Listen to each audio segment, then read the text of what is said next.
G സുധാകരനെതിരെ തുറന്നടിച്ചാണ് മന്ത്രി സജി ചെറിയാൻ രംഗത്തെത്തിയത്. G Sudhakaran പാർട്ടിയെ പച്ചയ്ക്ക് ചതിച്ചു. പാർട്ടിക്കെതിരെ പറയാൻ ജി സുധാകരൻ യോഗ്യനല്ല. എന്ത് ദ്രോഹമാണ് CPIM ജി സുധാകരനോട് ചെയ്തതെന്നും സജി ചെറിയാൻ ചോദിച്ചു. അതേസമയം ഇനിയും സമവായത്തിന് സാധ്യതയുണ്ട് എന്നായിരുന്നു CPIM ആലപ്പുഴ ജില്ലാ സെക്രട്ടറി R നാസറിന്റെ പ്രതികരണം. ഞങ്ങളായി അദ്ദേഹത്തെ പാർട്ടിയിൽ നിന്ന് വിട്ടിട്ടില്ല. അദ്ദേഹം പോയതിന്റെ കാര്യം അദ്ദേഹം പറയണം.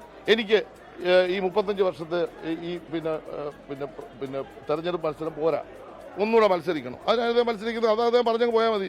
അതിന് ഞങ്ങളെന്താ പറയുന്നത്? ഈ പാവപ്പെട്ട ഞങ്ങളെന്തിനാണ് പിടിക്കുന്നത്? ഇത് പാർട്ടിയെ ചതിച്ചതാണ് പച്ചയ്ക്ക്. ഒരിക്കലും ചതിക്കാൻ പാടില്ല. 6 ദിവസം കൊടുത്താലും കമ്മ്യൂണിസ്റ്റ് പാർട്ടിയുടെ പ്രവർത്തനം വേണമെങ്കിൽ നിർത്തി വീട്ടിൽ പോകണം. പാർട്ടിക്കെതിരായിട്ട് ഒരു അക്ഷരം പറയാൻ അർഹതയില്ല ജി സുധാകരൻ. ഞാൻ തീർത്തു പറയുന്നു. ഞാൻ പറയാം. അത് പറയാം ഞാൻ പറയാം. ഓ, ഞാൻ തീരുമാനിച്ചിട്ട് പറയാം. തീരുമാനിച്ചില്ല, ഞാൻ തീരുമാനിച്ചിട്ട് പറയാം. ഉടനെ പറയാം. ഓ ശരി. ഇല്ലില്ല, നമ്മൾ പ്രതീക്ഷിക്കാത്തതാ. അതെ, പ്രതീക്ഷിക്കാത്ത ഒരിക്കലും അദ്ദേഹം ചെയ്യാൻ പാടില്ലാത്ത, അദ്ദേഹം മത്സരിക്കാൻ പാടില്ലാത്ത. നോക്കട്ടെ, ഞാൻ പറയാം. ബാക്കി കാര്യങ്ങൾ പിന്നീട് ഞാൻ പറയാം. പിന്നീട് പറയാം. ആലോചിച്ചിട്ട് പിന്നെ ഇനി സാധ്യതയുണ്ട്. നോക്കട്ടെ. അതേസമയം ജി സുധാകരനെ UDF പിന്തുണയ്ക്കുമെന്നാണ് വിവരം. ആലോചിച്ച് തീരുമാനം എന്നായിരുന്നു നേതാക്കളുടെ പ്രതികരണം. അദ്ദേഹം പറഞ്ഞ കാര്യങ്ങൾ CPM നേതൃത്വത്തെ വല്ലാതെ വെട്ടിലാക്കുന്ന കാര്യങ്ങളാണ് അദ്ദേഹം പറഞ്ഞത്. അതിനവർക്ക് മറുപടി ഉണ്ടാകുമെന്ന് കരുതുന്നില്ല. അദ്ദേഹത്തിൻ്റെ നീക്കങ്ങൾ വളരെ ഗൗരവത്തോടെ ഞങ്ങൾ വീക്ഷിക്കുന്നു. വളരെ തന്ത്രപരമായ നീക്കങ്ങൾ തന്നെയാണ് അദ്ദേഹത്തിൻ്റെ ഭാഗത്തു നിന്നുണ്ടാകുന്നതെന്ന് മനസ്സിലാക്കുന്നു. അദ്ദേഹത്തിൻ്റെ നിലപാടുകൾക്ക് നാട്ടിൽ സ്വീകാര്യത ഉണ്ടാകുമെന്ന കാര്യത്തിൽ സംശയമില്ല. ആ സംഭവങ്ങളുടെ പുരോഗതിയെ ഞങ്ങൾ കേരളത്തിലെ കോൺഗ്രസ്, ആലപ്പുഴയിൽ നിന്നുള്ള ദേശീയ നേതാക്കന്മാരുൾപ്പെടെയുള്ളവർ വളരെ ശ്രദ്ധാപൂർവം വീക്ഷിക്കുകയും UDF ഉചിതമായ നിലപാടുകൾ സ്വീകരിക്കുകയും ചെയ്യും. ഞങ്ങളെ സംബന്ധിച്ചിടത്തോളം, UDFനെ സംബന്ധിച്ചിടത്തോളം സുധാകരൻ സ്വതന്ത്രനായി നിൽക്കുമെന്നുള്ള വാർത്ത ഇപ്പോൾ കേട്ടു. പക്ഷെ ആ കാര്യത്തിൽ എന്ത് വേണമെന്നുള്ളത് പാർട്ടിയും UDFും ആലോചിച്ച് നിലപാട് സ്വീകരിക്കേണ്ട കാര്യമാണ്. അത് പാർട്ടി നേതൃത്വവും UDF നേതൃത്വവും കൂട്ടായി ചർച്ച ചെയ്ത് ആ കാര്യത്തിൽ തീരുമാനമെടുക്കും. R ശ്രീജിത്ത് വിശദാംശങ്ങളുമായി തത്സമയം 1 PM ന്യൂസിൽ. ശ്രീജിത്ത്, ഇപ്പോൾ ഈ അഭ്യൂഹം കഴിഞ്ഞ കുറച്ച് ദിവസങ്ങളായി ഉണ്ടായിരുന്നു. അമ്പലപ്പുഴയിൽ ജി സുധാകരൻ സ്വതന്ത്ര സ്ഥാനാർത്ഥിയായി മത്സരിക്കും, അത് UDFന്റെ പിന്തുണയോടെ ആയിരിക്കും എന്നത്. പക്ഷേ ഇപ്പോൾ സജി ചെറിയാനും R നാസറും ഒക്കെ പറയുന്നത് കേട്ടാൽ ഇത് അപ്രതീക്ഷിതമായിരുന്നു എന്ന രീതിയിലേക്ക് അവരുടെ പ്രതികരണങ്ങൾ വരികയാണ്. പാർട്ടിയെ സംബന്ധിച്ചത് അപ്രതീക്ഷിതം എന്ന് തന്നെ നമ്മൾക്ക് കരുതാൻ കഴിയുമോ? കഴിഞ്ഞ ദിവസങ്ങളിൽ ചില അനുനയ നീക്കങ്ങൾ നടന്നു, അതൊന്നും ഫലം കണ്ടില്ല എന്നുള്ളത് കൂടിയാണ് ഇന്നിപ്പോൾ ആ വാർത്താ സമ്മേളനവുമായി അദ്ദേഹം മുന്നോട്ട് പോയത്. ഇനിയും സമവായത്തിന് സാധ്യതയുണ്ട്, അതിന് ഒക്കെയുള്ള സമയമുണ്ട് എന്ന് R നാസർ പറയുമ്പോൾ അതിനുള്ള സാധ്യത എന്താണ്? ജി സുധാകരൻ ഇനി വഴങ്ങുമെന്ന് തോന്നുന്നില്ലല്ലോ. ഒപ്പം തന്നെ UDF പിന്തുണ, VD സതീശൻ അദ്ദേഹവുമായി സംസാരിച്ചിട്ടുണ്ട് എന്നൊക്കെയുള്ള വിവരങ്ങൾ നമുക്ക് ലഭിക്കുന്നുണ്ട്. അപ്പോൾ UDF പിന്തുണയോടെ തന്നെ അദ്ദേഹം മത്സര രംഗത്ത് എന്നും ഉറപ്പിക്കാമോ?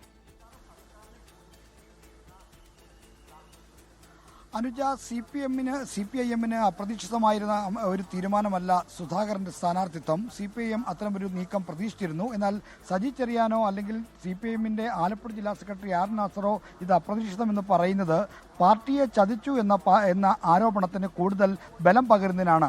ഇത്തരമൊരു നീക്കം സുധാകരന്റെ ഭാഗത്തുനിന്ന് ഉണ്ടാകുമെന്ന് ഒരിക്കലും പ്രതീക്ഷിച്ചിരുന്നില്ല എന്നൊരു സന്ദേശം പാർട്ടിയുടെ താഴെത്തട്ടിലേക്ക് നൽകുമ്പോൾ സുധാകരനെതിരായ ഒരു വികാരം അവിടെ രൂപപ്പെടുത്തുക എന്ന ലക്ഷ്യത്തോടു കൂടിയാണ് അത്തരമൊരു പ്രതികരണം നടത്തുന്നത്. എന്നാൽ ഇന്നലെ അനുനയ ചർച്ചയ്ക്ക് പോയ CPIMന്റെ ആലപ്പുഴ ജില്ലാ സെക്രട്ടേറിയറ്റിലെ അംഗങ്ങൾക്കും സംസ്ഥാന സമിതി അംഗങ്ങൾക്കും ജില്ലയിൽ നിന്നുള്ള സംസ്ഥാന അംഗങ്ങൾക്കെല്ലാം സുധാകരൻ മത്സരിക്കുമെന്ന കാര്യത്തിൽ സൂചനകളുണ്ടായിരുന്നു. അവർക്ക് ആ കാര്യത്തെപ്പറ്റി ബോധ്യമുണ്ടായിരുന്നു. അതിൽ പങ്കെടുത്തൊരു പ്രധാനപ്പെട്ട നേതാവ് തന്നെ പറഞ്ഞത് സുധാകരന് പ്ലാൻ എയും ഉണ്ട്, പ്ലാൻ ബിയും ഉണ്ടെന്നാണ്. അപ്പോൾ പാർട്ടിക്ക് അപ്രതീക്ഷിതമാണ് ഈ നീക്കമെന്ന് പറയുന്നത് ഒരു വസ്തുതയല്ല, മറിച്ച് അത് പാർട്ടി അണികളെ കൂടെ നിർത്താൻ വേണ്ടിയുള്ള ഒരു രാഷ്ട്രീയ തന്ത്രമെന്നതിനപ്പുറത്തേക്ക് അതിന് ഒരു പ്രസക്തിയുമില്ല.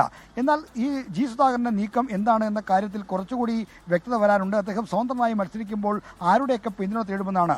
അദ്ദേഹത്തിന്റെ ഏതാണ്ട് 1 മണിക്കൂറോളം നീണ്ട വാർത്താ സമ്മേളനത്തിൽ അദ്ദേഹം വർഗീയതയോട് സന്ധി ചെയ്യില്ല, വർഗീയതയെ എതിർക്കുമെന്ന് പറയുമ്പോൾ BJPയുടെ പിന്തുണ അദ്ദേഹം ആഗ്രഹിക്കുന്നില്ല സ്വീകരിക്കുന്നില്ല, സ്വീകരിക്കില്ല എന്ന കാര്യം കൂടി വ്യക്തമാക്കുന്നു. അപ്പോൾ പിന്നീടുള്ള അദ്ദേഹത്തിന്റെ രാഷ്ട്രീയ ഓപ്ഷൻ എന്ന് പറയുന്നത് സുധാകരനെ പോലെ ഒരാൾ ഈ 75 വയസ്സ് കഴിഞ്ഞ് ഈ കാലത്ത് മത്സരിക്കാൻ ഇറങ്ങുമ്പോൾ അദ്ദേഹം വെറുതെ ഒരു തീരുമാനമെടുത്ത് ഇറങ്ങുന്നതല്ല, മത്സരിക്കാൻ ഉറച്ചു തന്നെ വരുന്നു, അത് ജയിക്കാൻ ഉറച്ചു വരുന്നു. അപ്പോൾ അദ്ദേഹത്തിന് മറ്റ് പിന്തുണ വേണം. ആ പിന്തുണ തെരഞ്ഞെടുപ്പിന്റെ ഘട്ടത്തിൽ അദ്ദേഹം സ്വീകരിക്കുന്ന കാര്യം പ്രഖ്യാപിക്കും. കോൺഗ്രസ് അത്തരം കാര്യങ്ങൾ ആലോചിക്കുന്നുണ്ട്. പ്രതിപക്ഷ നേതാവ് വി ഡി സതീശൻ അടക്കമുള്ള ആളുകൾ സുധാകരനുമായി സംസാരിക്കും. രമേശ് ചെന്നിത്തല അടക്കമുള്ള ആളുകൾ ഇക്കാര്യം സജീവമായി ഇടപെടുന്നുണ്ട് എന്നാണ് നമുക്ക് ലഭിക്കുന്ന വിവരം. എന്തായാലും സുധാകരനെ പ്രതിരോധിക്കുന്ന കാര്യത്തിൽ എന്ത് നിലപാടുകൾ സ്വീകരിക്കണമെന്നതിനെക്കുറിച്ച് ഇപ്പോൾ തന്നെ ഞാനിപ്പോൾ നിൽക്കുന്നത് AKG സെന്ററിലാണ്. ഇവിടെ അവൈലബിൾ സെക്രട്ടേറിയറ്റ് യോഗം ചേർന്നു. അവിടെ CPIMന്റെ സംസ്ഥാന സെക്രട്ടറി MV ഗോവിന്ദൻ അടക്കമുള്ളവരാണ് ഈ അവൈലബിൾ സെക്രട്ടേറിയറ്റ് യോഗത്തിൽ ഉണ്ടായിരുന്നത്. അവർ ആലോചിച്ച് നാളെ ഫുൾ സെക്രട്ടേറിയറ്റ് ഉണ്ട്, അതിൽ മുഖ്യമന്ത്രി അടക്കമുള്ള ആളുകൾ പങ്കെടുക്കും. അതിൽ ആ യോഗത്തിൽ സുധാകരനെതിരായ പ്രതിരോധം എങ്ങനെയാകണമെന്ന കാര്യത്തിൽ ഒരു വ്യക്തമായ തീരുമാനമുണ്ടാകും. എന്തായാലും സുധാകരനെ നേരിട്ട് തന്നെ മുന്നോട്ട് പോയേ CPIMന് മതിയാവൂ. കാരണം അത്രയ്ക്ക് വലിയൊരു വെല്ലുവിളിയാണ്, ഒരു പ്രതിസന്ധിയാണ് ആലപ്പുഴ ജില്ലയിൽ സുധാകരൻ ഉണ്ടാക്കിയത്. അതിന്റെ അലയൊലികൾ ആലപ്പുഴയിലോ അമ്പലപ്പുഴയിലോ മാത്രമല്ല സംസ്ഥാനമാകെ വ്യാപിക്കുന്ന തരത്തിലേക്ക് മാറും. കാരണം അത്രയ്ക്കും രാഷ്ട്രീയ പ്രസക്തിയുള്ള ഒരു നേതാവാണ് G. സുധാകരൻ. അതാണ് CPIMനെ സംബന്ധിച്ച് അമ്പലപ്പുഴയിൽ അഗ്നിപരീക്ഷ തന്നെയാണ് ഉണ്ടാകാൻ പോകുന്നത് എന്നതിൽ തർക്കമില്ല. കാരണം അവരുടെ മുതിർന്ന നേതാവാണ് അമ്പലപ്പുഴയിൽ സ്വതന്ത്ര സ്ഥാനാർത്ഥിയായി മത്സരിക്കുന്നത്. അതിൽ UDFന്റെ തീരുമാനം എന്ത്, പിന്തുണയുണ്ടാകുമോ എന്നതൊക്കെ വരും മണിക്കൂറുകളിൽ കൃത്യമായി തന്നെ അറിയാൻ കഴിയും. ഒരു ഔദ്യോഗിക പ്രഖ്യാപനം ഉണ്ടാകുമെന്നാണ് നമ്മൾ പ്രതീക്ഷിക്കുന്നത്. അമ്പലപ്പുഴയിൽ സ്വതന്ത്ര സ്ഥാനാർത്ഥിയായി മത്സരിക്കുന്ന G. സുധാകരനും MM മണിയും തമ്മിൽ വാക്പോര്. G. സുധാകരൻ പാർട്ടി വിട്ടാൽ വെറും ഷൂ എന്നായിരുന്നു MM മണിയുടെ പ്രതികരണം. സുധാകരൻ മത്സരിക്കുകയോ മത്സരിക്കാതിരിക്കുകയോ ചെയ്യേണ്ടത് അയാളുടെ വ്യക്തിപരമായ അഭിപ്രായമാണ്. എത്രയോ പേര് വലിയ ബന്ധമുള്ളവർ ഈ പാർട്ടിയിൽ നിന്ന് വിട്ടുപോയില്ലേ, ചിലരെ ഞങ്ങൾ പുറത്താക്കേണ്ടി വന്നിട്ടില്ലേ. അതുകൊണ്ട് ഞങ്ങൾക്കെന്നാ, ഞങ്ങൾ പ്രസ്ഥാനം മുന്നോട്ട് പോകും. എന്നാലും അയാൾ പ്രസ്ഥാനം വിട്ടൊന്നും പോകുന്നതൊന്നും ശരിയല്ല. അല്ലാതെ മത്സരിക്കുന്നതൊക്കെ തെറ്റാണ്. അയാൾ മന്ത്രിയായിരുന്ന ആളാണ്, ദീർഘനാൾ പാർട്ടിയുടെ സെക്രട്ടറി. പ്രസ്ഥാനം മുന്നോട്ട് പോകും. പോകുന്ന പോക്കാ. ലോകത്തെവിടെയായാലും ഏത് സമയത്തും 24 വാർത്തകളും ഓഗ്മെന്റഡ് റിയാലിറ്റി പാക്കേജുകളും എക്സ്പ്ലെയിനറുകളും വിശദമായി കാണാൻ ഞങ്ങളുടെ YouTube ചാനൽ നിങ്ങൾക്ക് സബ്സ്ക്രൈബ് ചെയ്യാം.